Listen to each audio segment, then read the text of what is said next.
Today is the 18th of May, and this is the last WhatsApp in the year for May. Okay, so as I always do, I start connecting with the energy of the week, and I always ask to receive the proper guidance that everybody in their own way can have something important for them from these readings.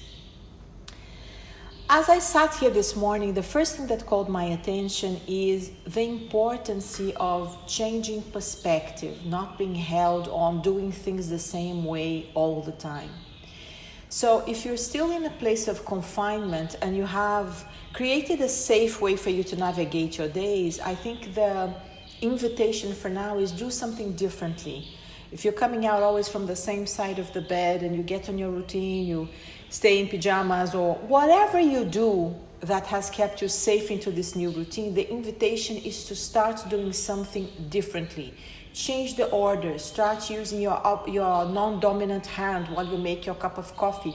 Small little things that start hinting you that there are always other ways, especially when you feel pretty stuck in your mind. It's always a reminder that yes, this is what you see now, but the fact that this is only what you see doesn't mean that this is the only thing available. Something else that called my attention is on the environment that you are. Just make yourself quiet and look around and pay attention to details of things. It might be you're sitting on your bedroom and you kind of know exactly how your bedroom looks like and everything that's around your bedroom. But just where you are, stop right now and just focus on one thing. And start giving your full, undivided attention to whatever it is, a pot plant, a candle, anything. As if you were investigating that item that forever was there. Again, I feel that this is an invitation for us to look deeper into what we think is completely known. And there's no surprise going to come from that. It's again an invitation to say, listen, it's not because it's completely there and has been on your space forever that you can't find novelty or something special or a new look towards something. I think this is pretty much what the information is talking about. Okay, so let me start as I always do. I only unfold the cards together with you guys so I don't see any cards before. For this week, let's see what's in the center of our game. Okay, so it talks about love. Now, this card is showing up upside down. So I think there's a desire to connect to that loving aspect of all of us. It can be love directed to more romantic, sensual love. But I'll say that if this is something that you are focused on, if it's something that you really want to find a new partnership or a new way to connect to people that you love or to connect to your romantic partner, it's like calling my attention how much this is on the center of your game. And the message here for you is it's possible and it's available, but combining with everything that I told you intuitively, you have to start giving things a new look, a new way of saying and seeing things.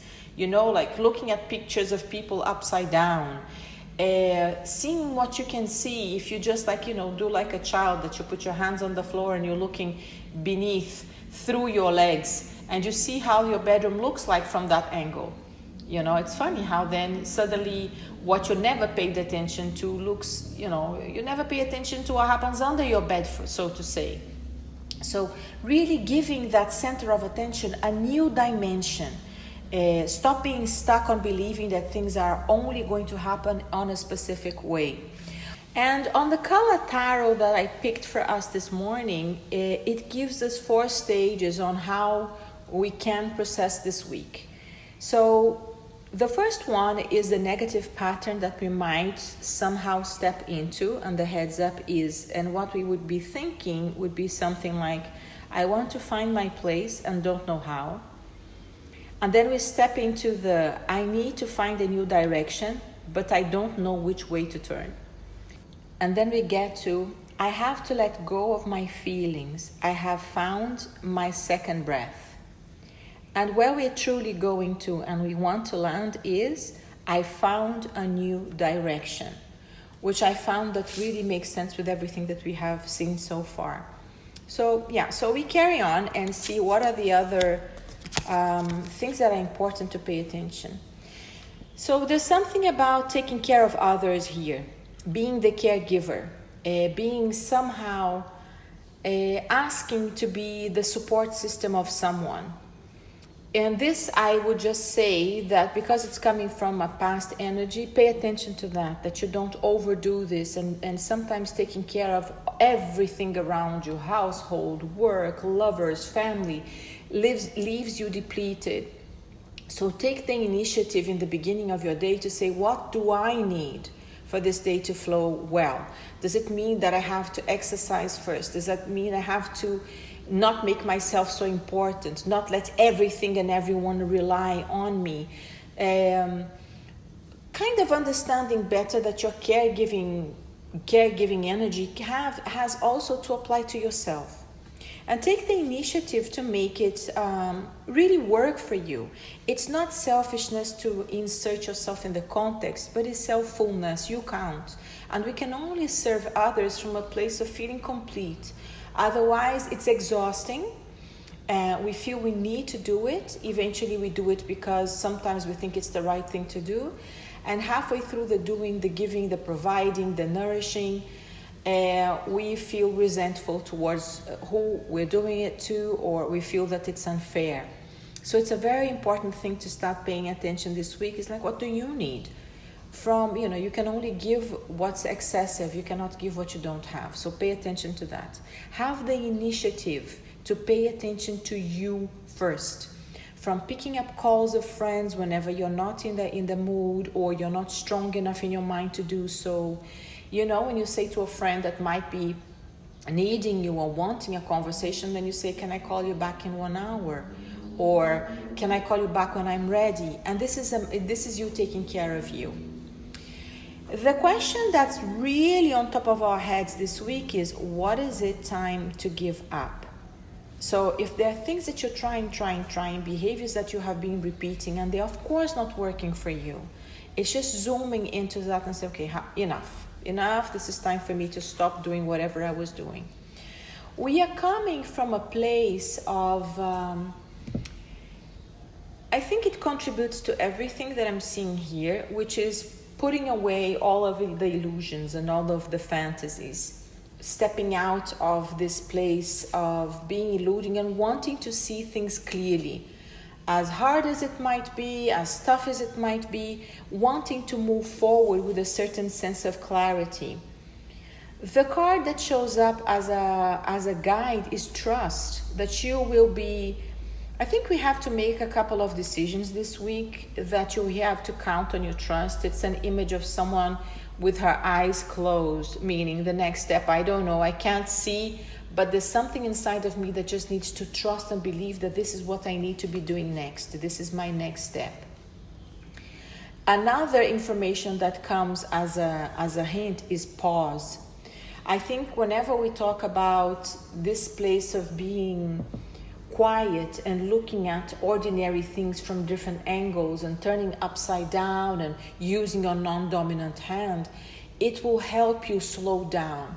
I think the card of pause reminds me to recollect, to go back within a little bit towards topics that you don't really know the answer. And most of us are going through big shifts at the moment and we don't see the full picture. It's very difficult to step with all our heart into something or give our full energy to a project when we're really walking in the dark here. The super important thing of the outcome of the week is to step into a place that you don't let the low energies or being stuck with bad thoughts take over your week, and the message from the angels is that easy does it. There is no need to hurry or force things to happen. Everything is occurring on perfect timing. So in that aspect is taking the pause, slowing down, practicing a new view. If you're bored or if you're angry, if you're tired, and it just feels a bit too much at the moment, and you're like, oh my God, maybe I feel like I'm just, at my ends here, and I'm getting a little bit tired of all of this. I feel like I'm getting depressed or something like that. So this is the moment that we just say stop. And it's not because I can't see another way that another way doesn't exist. There's a lot of things in your life that you can't see and you don't know that they exist, but they're there, right? So many information and things are available to us. It's just not totally in our conscious awareness. So wrapping up, the invitation is to come from the heart. The green talks about an open heart, and to affirm yourself, I have found a new direction. Because this is kind of opening the paths. And the new direction might be just the way I connect to myself, the way I connect to others, the way I choose to go about my days when I don't have a lot of certainty. How do I, if I'm in a position that I'm a pillar for many people, how do I find that certainty in me that I can come across to my family, my friends, my co-workers, in an energy that I bring stability. Even when I'm not sure about things, and I also, I'm trying to also find my way, I can still tell them the truth about how I feel. I don't know the answers, but from that place of stability, not of overwhelmment or giving this energy that, you're completely crazy and you're completely lost. The fact that you don't know doesn't mean that you're lost. It just means that you don't know. So that was the last What's Up in the Air of May, and I truly wish that this can help and inspire you to go through this week in the best way possible. Namaste.